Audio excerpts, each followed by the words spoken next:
Which are you?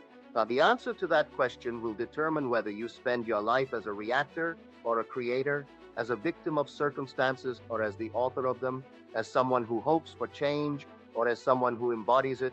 Right now, in this moment, you're at a crossroads. You can continue living from the limited beliefs that have created your current circumstances, or you can begin the journey of conscious transformation. You can keep pushing out a world that reflects your unconscious limitation, or you can start pushing out a world that reflects your unlimited possibility. The choice is yours, but the law is non-negotiable. Consciousness will continue to push out, and the world will continue to respond. The only question is whether you'll do it consciously or unconsciously, deliberately or accidentally, as a master or as a victim. Carnegie understood this choice when he created his philosophy of success. He didn't just accumulate wealth, he accumulated consciousness. He studied the minds of successful people until he understood the beliefs, assumptions, and mental habits that created success. Then he shared those discoveries with the world through his protege, Napoleon Hill. But Carnegie's greatest discovery was this: every person has the same creative mechanism.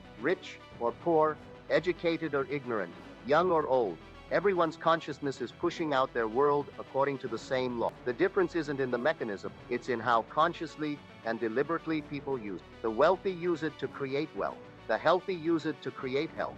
The successful use it to create success. The limited use it to create limitations. The fearful use create fear. The loving use it to create love. Same law, different application. This is why changing your circumstances without changing your consciousness is ultimately futile. You might temporarily improve your situation through external effort, but unless your internal beliefs shift, you'll unconsciously recreate the same patterns in new forms. The lottery winner who goes bankrupt, the person who loses weight only to gain it back, the individual who leaves one toxic relationship only to enter another.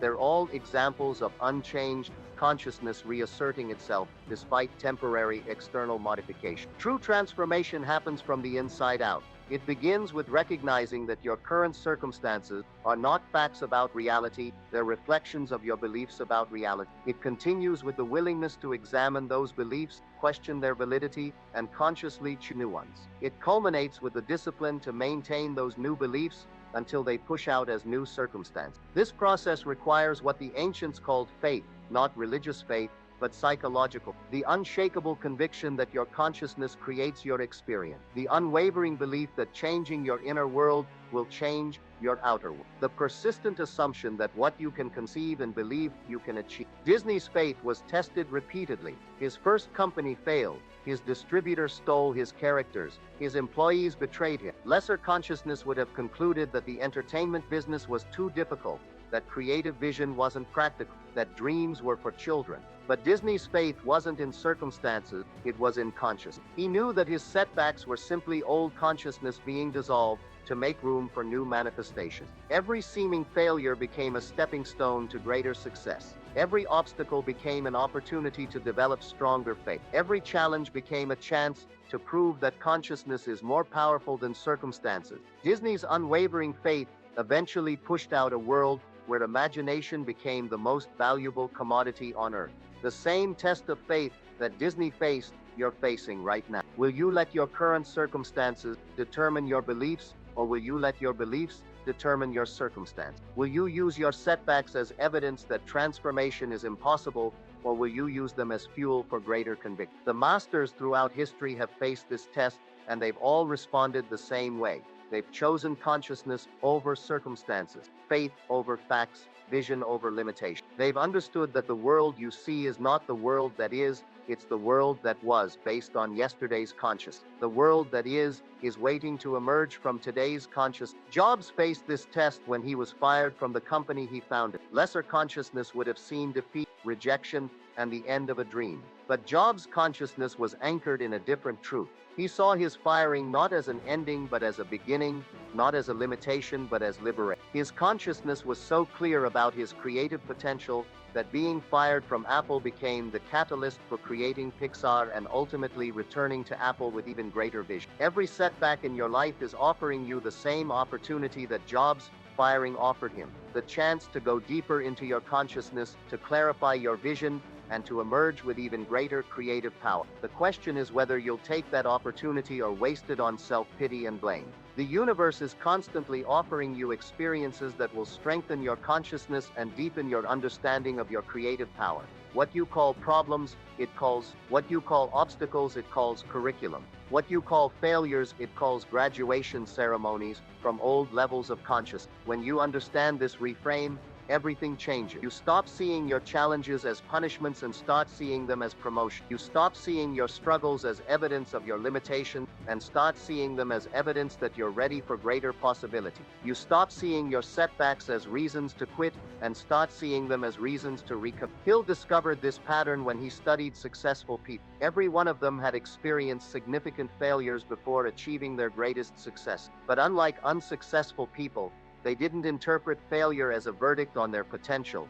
They interpreted it as feedback on their approach. They used failure as a compass pointing toward success rather than as an anchor holding them back. This interpretation isn't positive thinking, it's accurate thinking. It's understanding that consciousness is always moving toward greater expression, and sometimes that movement requires the dissolution of old forms to make room for new ones. The caterpillar must dissolve before it can become a butterfly. The seed must break apart before it can become a tree. Your old consciousness must be challenged before it can evolve into new consciousness. The challenging times in your life aren't happening to you, they're happening for you. They're not evidence that you're cursed, they're evidence that you're being prepared for something greater. They're not proof that consciousness doesn't work. They're proof that consciousness is working so powerfully that old patterns can no longer contain it. Tesla's greatest discoveries came not during his comfortable moments, but during his most challenging ones. When he had no money, no laboratory, and no support, he was forced to rely entirely on the power of his consciousness. In those moments of external limitation, he discovered the unlimited nature of internal possibility.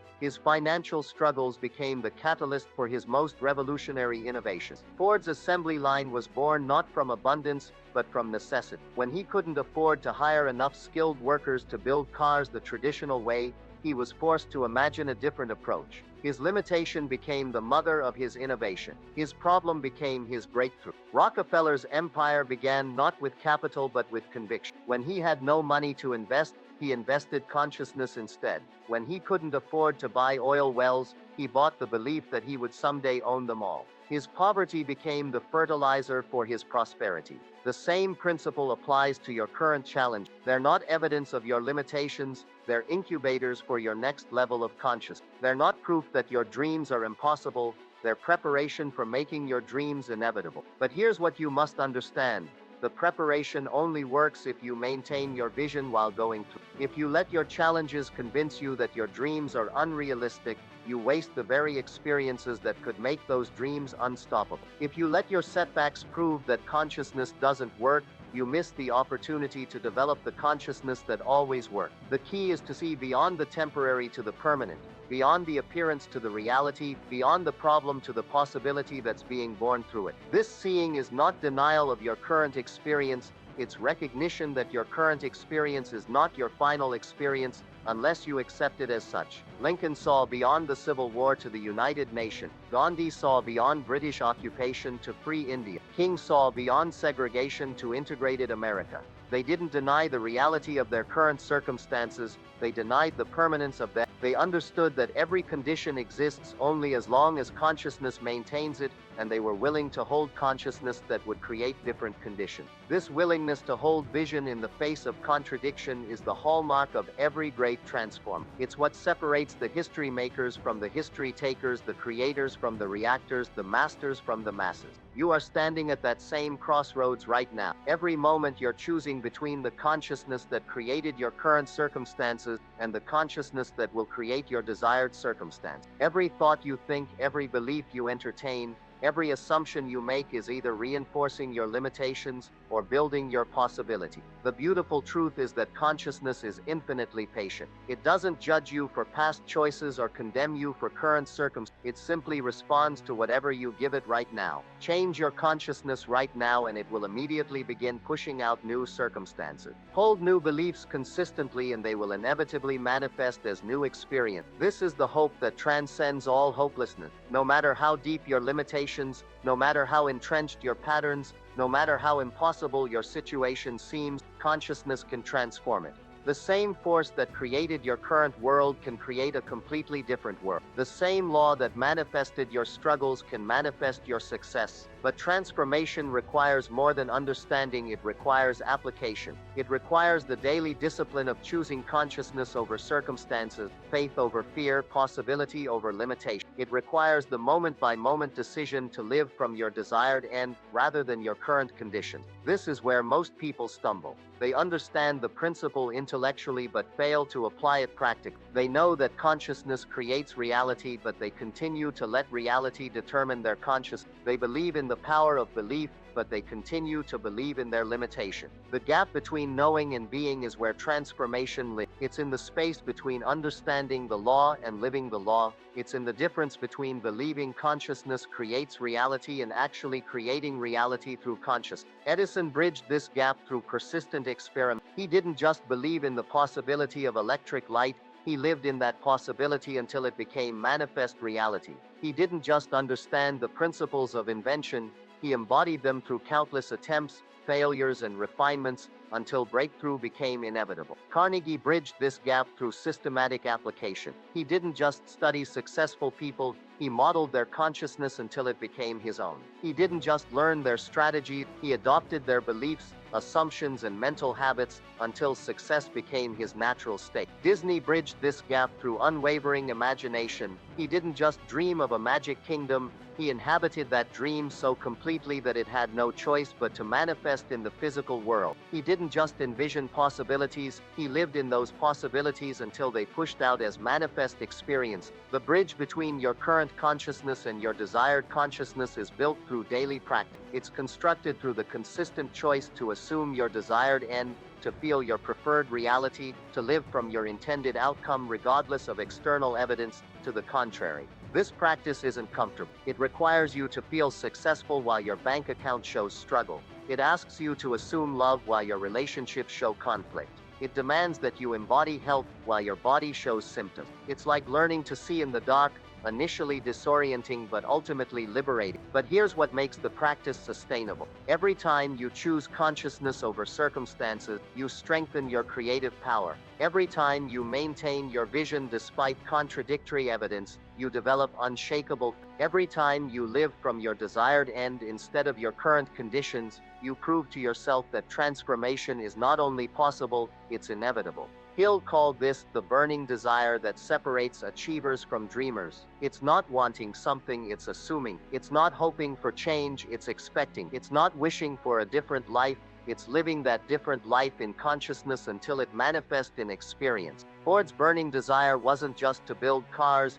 it was to democratize transportation. His consciousness was so saturated with this vision that he couldn't see obstacles, only stepping stones. He couldn't perceive impossibility, only inevitability. His desire burned so brightly that it illuminated the path to its own fulfillment. Rockefeller's burning desire wasn't just to make money, it was to organize an entire industry. His consciousness was anchored in a vision of systematic efficiency that would benefit everyone involved. His desire was so intense that it attracted the people, resources, and opportunities necessary for its manifestation. Tesla's burning desire wasn't just to understand electricity, it was to harness it for the betterment of humanity. His consciousness was consumed with visions of a world powered by clean, efficient energy. His desire was so compelling that it pulled him through poverty, ridicule, and rejection toward ultimate vindication. Your burning desire, whatever it is, contains the same creative power that drove these great achievements. The difference isn't in the mechanism, but in the intensity, consistency, and clarity with which you hold your vision. The universe responds not to the size of your dreams, but to the depth of your conviction. This is why small changes, sustained consistently, create larger transformations than dramatic changes attempted sporadically.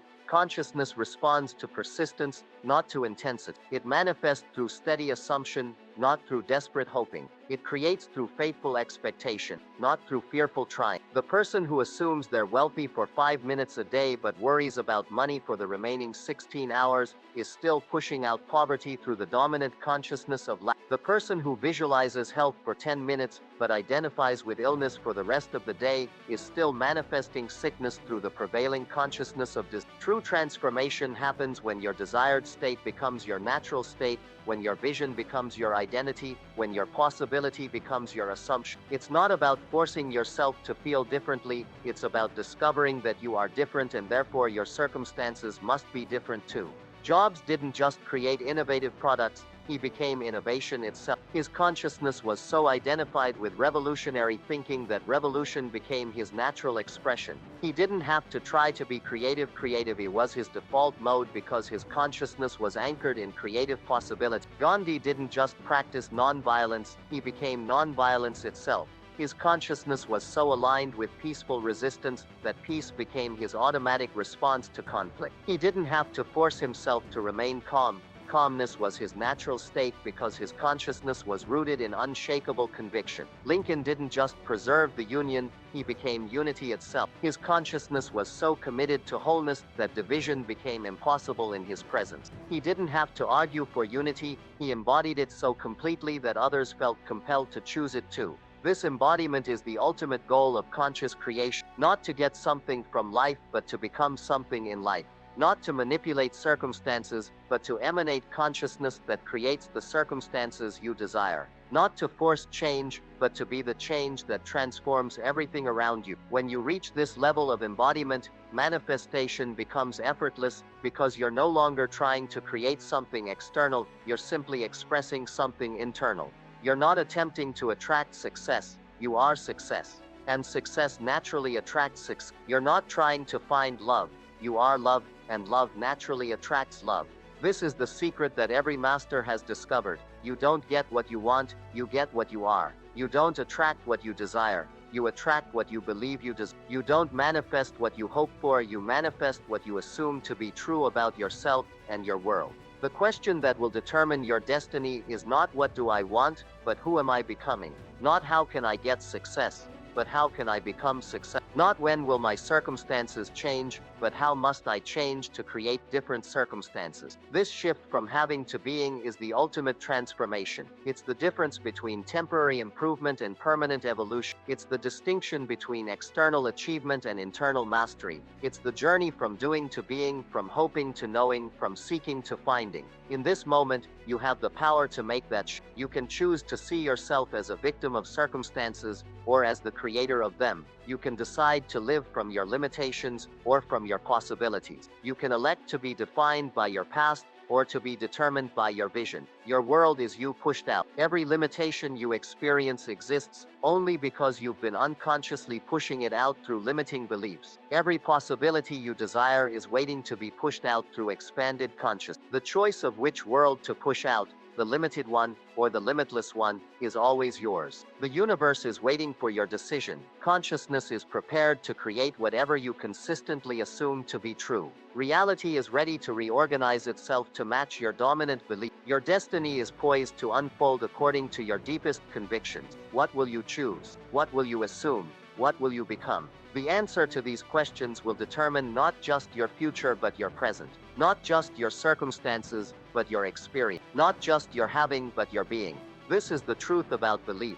It's not something you have, it's something you are. And what you are inevitably becomes what you experience. Your world is you pushed out, and you have the power to push out any world you choose. The choice is yours. The power is yours. The moment is now.